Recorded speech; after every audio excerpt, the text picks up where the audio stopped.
Hey tubers, welcome back for another adventure. What you're looking at here is a 250X, TRX250X. And I bought this from a guy, I always referred to him as the Craigslist Shark, because he always seemed to have the ability to get his hot little hands on these things before I could.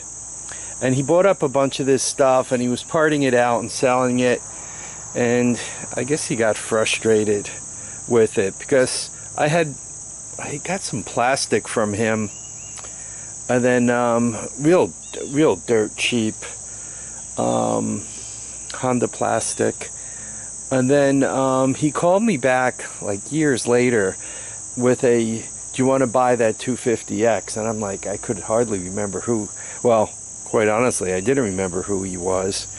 And then, gradually I texted him back, kind of like, what 250X?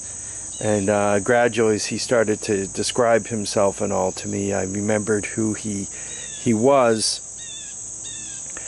So what we have here is a well-worn 250X, and one of the reasons why I've been kind of thinking about it is when I bought one of the 300EXs, it came with a set of back tires on aluminum rims right there, right? You can see the aluminum rims, a nice set of matched back tires. And I was thinking to myself, one of the things holding me back on this rig was the fact that the back tires were junk. I also there might be another rim that's quote proper unquote that actually I could put on this side, but it doesn't have a matching tire. I think I got that from Mike ATC 33, something like that, or ATV 33, something like that. I also got some carb parts and another tire, maybe a bumper from him. Anyhow, what I wanted to do is drag it out and just kind of go through it and see what it needs, and then I can make a little more of a decision what to do with it. Back's tight. Front seems pretty tight, right? Yeah, you look pretty good. It's got the kitty paint job on it, painted black. Steering's tight. It's got something behind the clutch. Hopefully the clutch itself isn't seized. This one has reverse. I like seeing the reverse.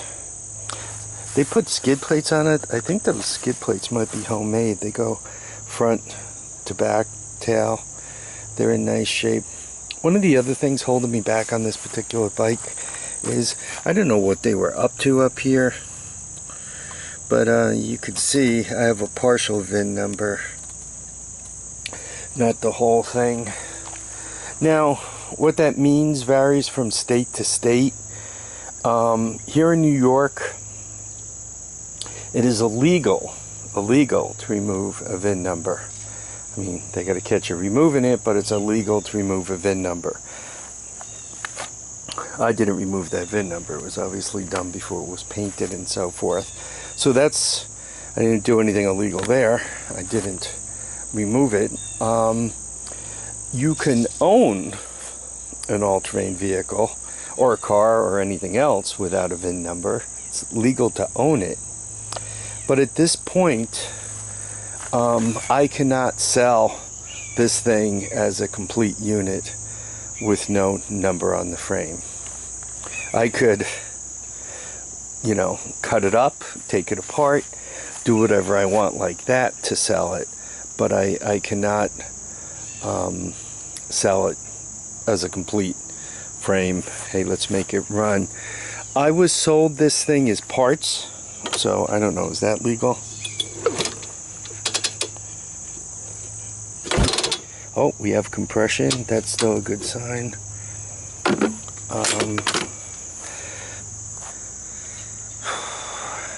I guess from a front to back and all that. I'm also kind of looking at it. I don't know if you guys are too, through the camera to see if the frame's torqued or twisted, and it doesn't appear so. It does appear straight.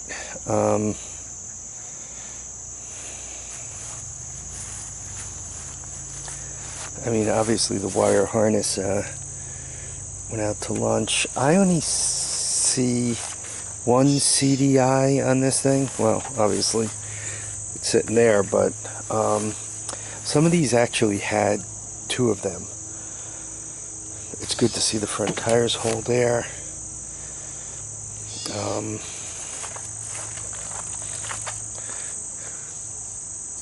Something on the other side of the brake.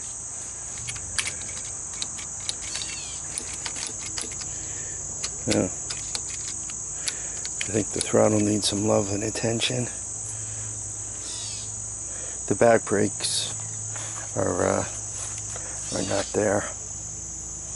Yeah, looking it over, I'm also kind of remembering, as I recall, he bought this thing, and then I think he took some stuff off of it to finish his bike, his 250X, and this is kind of what's left.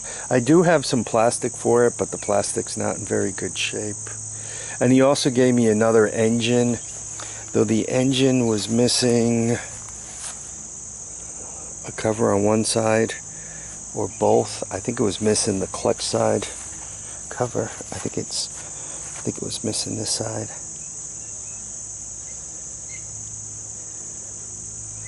So, you know, when you get into these things, you look them over and you say, okay, what am I going to do with this thing? Making it go is not that big a deal, especially now that I have a set of back tires to put on the back. You know, you throw a rigged ignition on it, you know, perhaps one of those Chinese-based things. We could go through that together if you guys are interested. So you throw one of those ignition systems on it, you know, put the car back on, get the throttle working, power wash the whole thing, get it to start, run, move. But given what I recall of the plastic, I gotta look around for it. It's around here somewhere. This isn't gonna be a pretty one. I think this is older. I don't know if you guys could look at it and tell. Sometimes there are giveaways, like what the reverse looks like, or perhaps the way the triple tree and all come, or the steering shaft looks and all.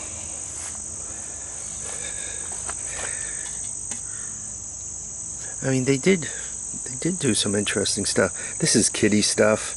These are the wrong bolts, obviously. I don't know.